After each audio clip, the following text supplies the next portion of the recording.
ओम शांति। आज की अव्यक्त मुरली 21 फरवरी सन 1983 से लिया गया है, जिसका शीर्षक है शांति की शक्ति। पार्टियों के साथ अव्यक्त बाप दादा की मुलाकात। पहले पार्टी को देखते हुए बाप दादा कहते, वरदान भूमि पर आकर वरदान लिया। सबसे बड़े से बड़ा वरदान है सदा अपने को बाप द्वारा बाप के साथ का अनुभव करना। सदा बाप की याद में अर्थात सदा साथ में रहना। तो सदा ही खुश रहेंगे। कभी भी कोई भी बात संकल्प में आए तो बाप के साथ में सब समाप्त हो जाएगा और खुशी में झूमते रहेंगे। तो सदा खुश रहने का यह तरीका याद रखना और दूसरों को भी बताते रहना। दूसरों को भी खुशी में रहने का साधन देना। तो आपको सभी आत्माएं खुशी का देवता मानेंगी, क्योंकि विश्व में आज सबसे ज्यादा खुशी की आवश्यकता है। वह आप देते जाना। अपना टाइटल याद रखना कि मैं खुशी का देवता हूँ। याद और सेवा, इसी बैलेंस द्वारा बाप की ब्लेसिंग मिलती रहेगी।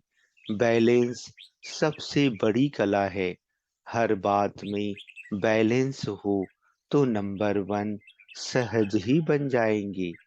बैलेंस ही अनेक आत्माओं के आगे ब्लिसफुल जीवन का साक्षात्कार कराएगा। बैलेंस को सदा स्मृति में रखते, सर्व प्राप्तियों का अनुभव करते, स्वयं भी आगे बढ़ो और औरों को भी बढ़ाओ। सदा इसी स्मृति में रहो कि बाप को जानने वाली, बाप को पाने वाली कोटों में कोई जो गाई हुई आत्माएं हैं, वह हम हैं।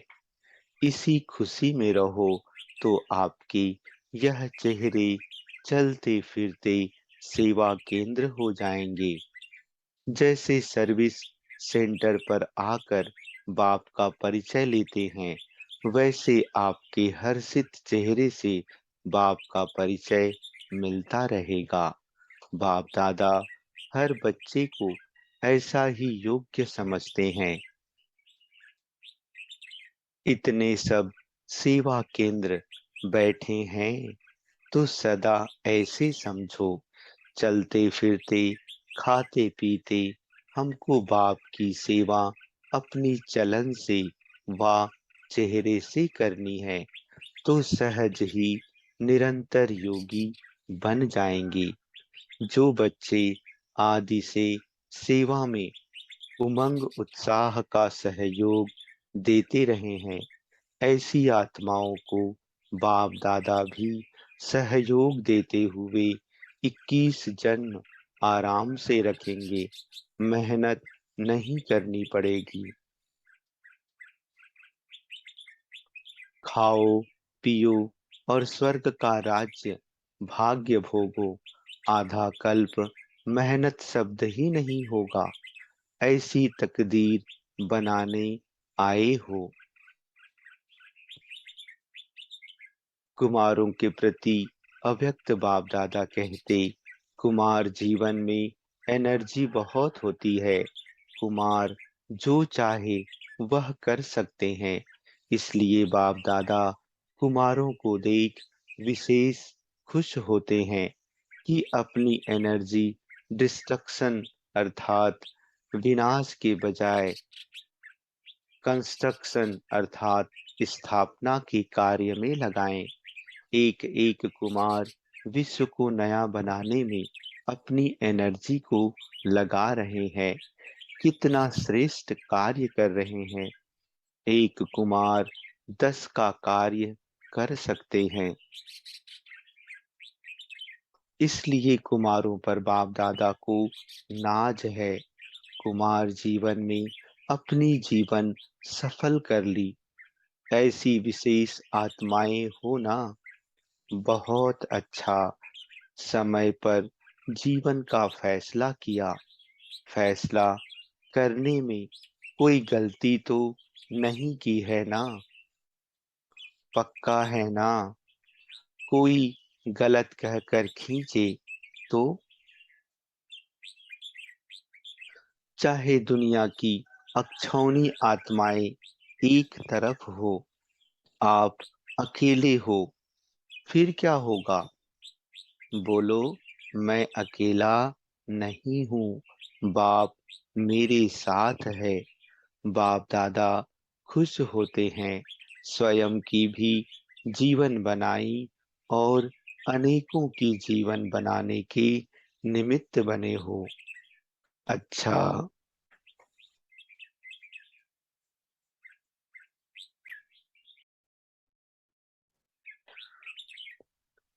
पत्रों के उत्तर देते हुए बाप दादा ने सभी बच्चों प्रति टेप में याद प्यार भरी।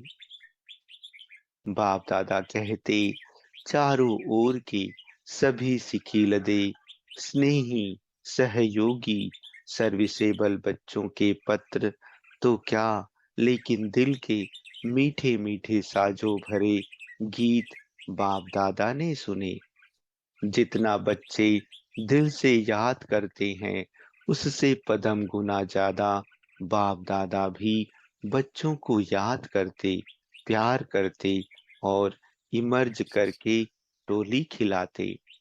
अभी भी सामने टोली रखी है, सभी बच्चे बाप के सामने हैं। केक काट रहे हैं और सभी बच्चे खा रहे हैं। जो भी बच्चों ने समाचार लिखा है, अपनी अवस्था व सर्विस का, बाप दादा ने सुने। सर्विस का उमंग उत्साह बहुत अच्छा है। अभी थोड़ा बहुत जो माया के विघ्न देखते हो, वह भी नथिंग न्यू। माया सिर्फ पेपर लेने आती है। माया से घबराओ मत।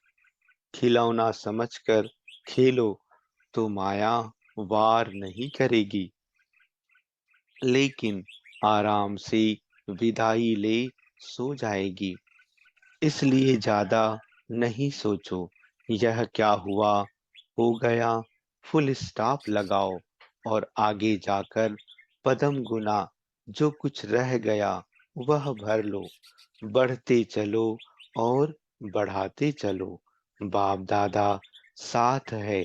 माया की चाल चलने वाली नहीं है, इसलिए घबराओ नहीं। खुशी में नाचो, गाओ। अब तो अपना राज्य आया कि आया। हे स्वराज्य अधिकारी, विश्व का राज्य भाग्य आपका इंतजार कर रहा है। अच्छा। सर्व को बहुत बहुत याद प्यार और निर्विघ्न भाव का वरदान बाप दादा दे रहे हैं।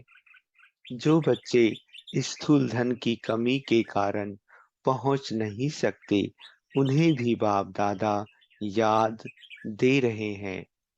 भल धन कम है, लेकिन है बादशाह। क्योंकि आजकल के राजाओं के पास जो नहीं है, वह इन्हीं के पास अविनाशी और जन्म जन्म के लिए जमा है। बाप दादा ऐसे वर्तमान बेगमपुर के बादशाह और भविष्य विश्व के बादशाहों को बहुत बहुत याद प्यार देते हैं। ऐसे बच्चे दिल से यहाँ हैं, शरीर से वहाँ हैं। इसलिए बाप दादा सन्मुख बच्चों को देख सन्मुख याद प्यार देते हैं। अच्छा,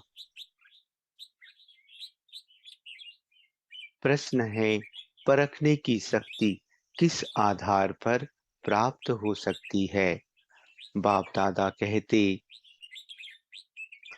क्लियर बुद्धि, ज्यादा बातें सोचने के बजाय एक बाप की याद में रहो, बाप से क्लियर रहो, तो परखने की शक्ति प्राप्त हो जाएगी और उसके आधार पर सहज ही हर बात का निर्णय कर लेंगे।